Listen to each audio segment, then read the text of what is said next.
ಇವತ್ತು ಕರ್ನಾಟಕ ರಾಜ್ಯ ಪರಿಶಿಷ್ಟ ಜಾತಿ ಪರಿಶಿಷ್ಟ ವರ್ಗಗಳ ಪ್ರಗತಿಪರ ಸಂಘಟನೆಗಳ ಒಕ್ಕೂಟದ ವತಿಯಿಂದ ಒಂದು ವಿಶೇಷವಾದಂಥ ಒಂದು ಪತ್ರಿಕಾಗೋಷ್ಠಿಯನ್ನು ಮಾಡಿದ್ವಿ. ಈ ರಾಜ್ಯದಲ್ಲಿ ಇತ್ತೀಚೆಗೆ ನಾವು ಗಮನಿಸ್ತಾ ಇದ್ದೇವೆ, ಅಸ್ಪೃಶ್ಯ ಸಮುದಾಯ ಶೋಷಿತ ಸಮುದಾಯದ ನಾಯಕತ್ವ ಮತ್ತು ರಾಜಕಾರಣವನ್ನು ಮುಗಿಸಲಿಕ್ಕೆ ಷಡ್ಯಂತ್ರ ಮಾಡ್ತಿದ್ದಾರೆ. ರಾಜ್ಯದಲ್ಲಿ ಹಲವಾರು ಸಮಸ್ಯೆಗಳಿದೆ. ಅದನ್ನು ಬಿಟ್ಟುಬಿಟ್ಟು ಪ್ರಿಯಾಂಕ ಖರ್ಗೆ ಅಂತಕ್ಕಂಥ ಒಬ್ಬ ಸ್ವಾಭಿಮಾನಿ ನಾಯಕ ಮತ್ತು ನಮ್ಮ ಪರಮೇಶ್ವರ್ ಅಂತ ಗೃಹ ಮಂತ್ರಿಯ ಬಗ್ಗೆ ತುಂಬ ಅವಹೇಳನವಾಗಿ ಮಾತಾಡೋದು, ಮನೆಗೆ ಮುತ್ತಿಗೆ ಹಾಕ್ತೀನಿ ಅನ್ನೋದು, ಆಮೇಲೆ ಯೋಗ್ಯರಲ್ಲ ಅಯೋಗ್ಯರು ಅನ್ನೋದು, ಗೃಹ ಮಂತ್ರಿ ಆಗಲಿಕ್ಕೆ ಯೋಗ್ಯರಲ್ಲ ಅನ್ನೋದು, ಈ ಥರದ ಪದಪ್ರಯೋಗ ಮಾಡ್ತಕ್ಕಂಥದ್ದು ಇಡೀ ಸಮುದಾಯಕ್ಕೆ ಅತ್ಯಂತ ಅವಮಾನ ಮತ್ತು ಸಂವಿಧಾನಕ್ಕೆ ಅವಮಾನ ಮಾಡೋದ ರೀತಿಯಲ್ಲಿ ಅವರು ಮಾಡ್ತಿದ್ದಾರೆ. ಹಾಗಾಗಿ ಇವತ್ತೊಂದು ಎಚ್ಚರಿಕೆ ಸಂದೇಶವನ್ನು ಕೊಟ್ಟಿದ್ದೇವೆ. ನೋಡಿ, ನಾವು ಇಡೀ ರಾಜ್ಯಾದ್ಯಂತ ಈ ಶೋಷಿತ ಸಮುದಾಯದವರು ಸ್ವಾಭಿಮಾನ ಮತ್ತು ಘನತೆಗೋಸ್ಕರ ಬದುಕಿದ್ದೇವೆ. ನೀವು ಈ ಸ್ವಾಭಿಮಾನ ಘನತೆ ಬದುಕಿಗೆ ಧಕ್ಕೆ ತಂದರೆ ನಾವು ಸುಮ್ಮನೆ ಇರೋದಿಲ್ಲ. ರಾಜಕೀಯ ನಾಯಕತ್ವವನ್ನು ರಾಜಕಾರಣವನ್ನು ಮಾಡಲಿಕ್ಕೆ ನಿಮಗೆ ಬೇಕಾದಷ್ಟು ಅವಕಾಶಗಳಿದೆ. ಶೋಷಿತ ಸಮುದಾಯವನ್ನು ರಾಜಕೀಯವಾಗಿ ಮುಗಿಸ್ಲಿಕ್ಕಂಥ ಷಡ್ಯಂತ್ರ ನಿಮ್ಮದು ನಡೆಯೋದಿಲ್ಲ. ಪ್ರಿಯಾಂಕ ಖರ್ಗೆ ಹೆಸರು ಯಾವುದೇ ಡೆತ್ ನೋಟಲ್ಲಿ ಉಲ್ಲೇಖ ಇಲ್ಲ. ಈಗಾಗಲೇ ಸರ್ಕಾರ ತನಿಖೆ ನಡೀತಾ ಇದೆ, CID ತನಿಖೆ ಆಗ್ತಿದೆ.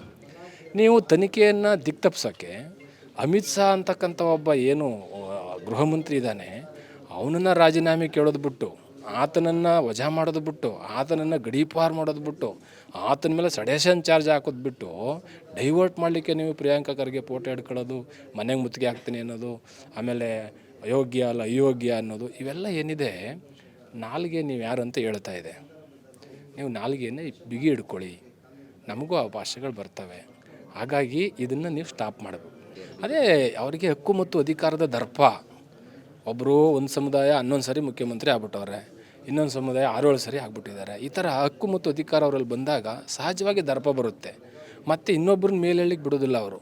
ಹಾಗಾಗಿ ಈ ಸಮುದಾಯವನ್ನೇ ಟಾರ್ಗೆಟ್ ಮಾಡಿ ಇವ್ರನ್ನ ಮುಗಿಸ್ಬೇಕು ಅನ್ನೋ ಹುನ್ನಾರ ಇದೆ. ಅದು ನಡೆಯೋದಿಲ್ಲ.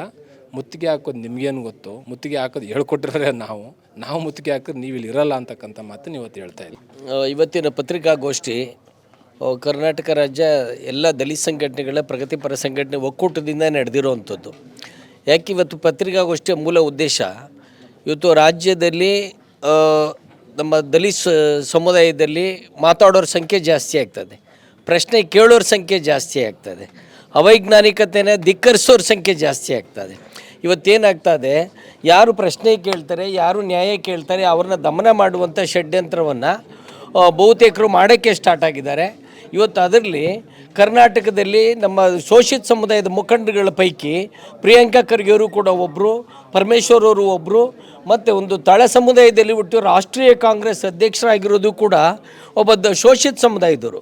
ನಾವು ಯಾವ ಪಕ್ಷ ಅನ್ನೋದಕ್ಕಿಂತ ಹೆಚ್ಚಾಗಿ ಈ ಸಮುದಾಯದ ಮುಖಂಡರುಗಳನ್ನು ದಮನ ಮಾಡುವಂಥ ಷಡ್ಯಂತ್ರ ಮಾಡ್ತಾ ಇರುವಂಥ ವ್ಯಕ್ತಿಗಳ ವಿರುದ್ಧ ಇದು ಪತ್ರಿಕಾಗೋಷ್ಠಿ.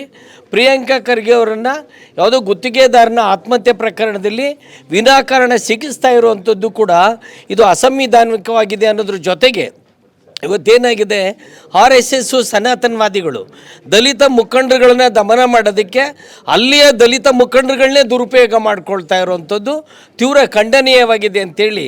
ಮತ್ತು ತಳ ಸಮುದಾಯದ ಮುಖಂಡರುಗಳು ಬರೀ ಅವರೊಬ್ಬರೇ ಅಲ್ಲ, ಅವರಿಂದ ಇಡೀ ಸಮಾಜ ಇರುತ್ತೆ. ಇವತ್ತು ರಾಜ್ಯದಲ್ಲಿ SC STಗಳಿಗೆ 1.5 ಕೋಟಿ ಜನಸಂಖ್ಯೆ ಇದೆ. ಅವರು ಎಲ್ಲ ಮುಖಂಡರುಗಳು ಇನ್ನರೂ ಕೂಡ ಇದ್ದಾರೆ. ವಿನಾಕಾರಣ ಮಾಡ್ತಾ ಇರುವಂಥ ಆಪಾದನೆಯನ್ನು ನಿಲ್ಲಿಸಬೇಕಾಗಿದೆ. ಅದ್ರ ಬದಲು ವಿರೋಧ ಪಕ್ಷವಾಗಿ ಏನು ಮಾಡಬೇಕು, ಕ್ರಿಯೇಟಿವ್ ಆಗಿ ಕನ್ಸ್ಟ್ರಕ್ಟಿವ್ ಆಗಿ ಜನಪರವಾದಂಥ ಕೆಲಸಗಳನ್ನು ಮಾಡೋದಕ್ಕೆ ಸರ್ಕಾರಕ್ಕೆ ಮಾರ್ಗದರ್ಶನ ಕೊಡಲಿ. ಅಥವಾ ಈ ಪ್ರಕರಣದಲ್ಲಿ ಏನಾದರೂ ಪ್ರಿಯಾಂಕ ಖರ್ಗೆ ನೇರವಾಗಿ ಭಾಗಿಯಾಗಿದ್ದರೆ ಕಾನೂನು ಪ್ರಕಾರ ಶಿಕ್ಷೆ ತಗೊಳ್ಳಿ. ಯಾಕೆಂದರೆ ರಾಷ್ಟ್ರೀಯ ಸರ್ಕಾರವೇ ಅವ್ರ ಕೈಲಿದೆ, ಕಾಂಗ್ರೆಸ್ BJP ಸರ್ಕಾರ. ಅದು ಬಿಟ್ಬಿಟ್ಟಿದ್ದು ಕೆಲಸ ನಮ್ಮ ಗೃಹ ಮಂತ್ರಿಗಳನ್ನು ಅವಹೇಳನಕಾರಿಯಾಗಿ ಒಬ್ಬ ಸ್ವಾಮೀಜಿ ಮಾತಾಡ್ತಾರೆ ಅಂತ ಹೇಳಿದ್ರೆ ಇದು ಖಂಡಿತ ಶೋಭೆ ತರೋ ಅಂತ ಅಲ್ಲ. ಇದೇನು ಅಂದರೆ ತಾಳ್ಮೆಗೆ ಮತ್ತೊಂದು ಹೆಸರೇ ಶೋಷಿತ ಸಮುದಾಯ. ಆ ತಾಳ್ಮೆಯನ್ನು ಪರೀಕ್ಷೆ ಮಾಡುವಂಥ ಕೆಲಸವನ್ನು ಈ ಸನಾತನವಾದಿಗಳು ಮಾಡ್ತಿದ್ದಾರೆ. ನಮ್ಮ ದುರಂತ ಅಂದರೆ ಅಲ್ಲೂ ಕೂಡ ಪ್ರಿಯಾಂಕ ಖರ್ಗೆ ವಿರುದ್ಧ ಹೋರಾಟದ ಮುಂಚೂಣಿಗೆ ಯಾರು ಬಿಟ್ಟಿದ್ದಾರೆ ಅಂದರೆ ನಮ್ಮ ದಲಿತ ಮುಖಂಡರನ್ನೇ ಬಿಟ್ಟಿದ್ದಾರೆ ಅಲ್ಲಿರುವಂಥವ್ರನ್ನ. ಇದು ಚಮಚಗಳು ಅಂತ ಹೇಳೋದು ಏನೋ ನಮಗೆ ಗೊತ್ತಾಗತ್ತೆ, ಅಸಂವಿಧಾನಿಕ ಪದ ಆಗುತ್ತೆ. ಯಾಕೆಂದರೆ ಬಾಬಾ ಸಾಹೇಬ್ರ ಹೆಸರಿನಲ್ಲಿ ಬೆಳೆದಂಥ ಜನ ಬಾಬಾ ಸಾಹೇಬ್ರ ತತ್ವಕ್ಕೆ ತಿಲಾಂಜಲಿಯನ್ನು ಇಟ್ಟು ಹೋಗಿರುವಂಥದ್ದನ್ನು ನಾವು ಕಾಣ್ತೀವಿ. ಈ ಹಿನ್ನೆಲೆಯಲ್ಲಿ ಪ್ರಿಯಾಂಕ ಖರ್ಗೆ ಒಬ್ಬರೇ ಅಲ್ಲ, ಅಥವಾ ಪರಮೇಶ್ವರ್ ಅವರು ಒಬ್ಬರೇ ಅಲ್ಲ, ಇಡೀ ಶೋಷಿತ ಸಮುದಾಯ ಯಾವುದೇ ಶೋಷಿತ ಸಮುದಾಯದ ಮುಖಂಡರು ಪರವಾಗಿದ್ದಾರೆ ಅಂತ ಹೇಳ್ತಾ ವಿರೋಧ ಪಕ್ಷಗಳು ಸಂವಿಧಾನಕ್ಕೆ ಕೆಲಸ ಮಾಡಲಿ, ಎಲ್ಲ ಜಾತಿ, ಎಲ್ಲ ಭಾಷೆ, ಎಲ್ಲ ಧರ್ಮದ ಜನರು ಕೂಡ ಸಹಬಾಳ್ವೆಯಿಂದ ಸಮೃದ್ಧಿಯಾಗಿ ಬದುಕೋ ಥರ ಒಂದು ಕಾರ್ಯರೂಪ ಮಾಡಲಿ ಅಂತೇಳಿ ಪ್ರಿಯಾಂಕಾ ಖರ್ಗೆ ಅವ್ರ ವಿರುದ್ಧ ಮಾಡ್ತಾ ಇರುವಂಥ ಸಂವಿಧಾನಿಕ ಹೋರಾಟಕ್ಕೆ ನಾವು ಧಿಕ್ಕಾರವನ್ನು ಹೇಳ್ತೀವಿ. ನಾವೆಲ್ಲ ಕೂಡ ಇಡೀ ತಳ ಸಮುದಾಯ ಪ್ರಿಯಾಂಕಾ ಖರ್ಗೆ ಅವರ ಪರವಾಗಿದೆ ಅಂತೇಳಿ ಈ ಮೂಲಕ ಪತ್ರಿಕಾಗೋಷ್ಠಿಯಲ್ಲಿ ಹೇಳಿದ್ವಿ.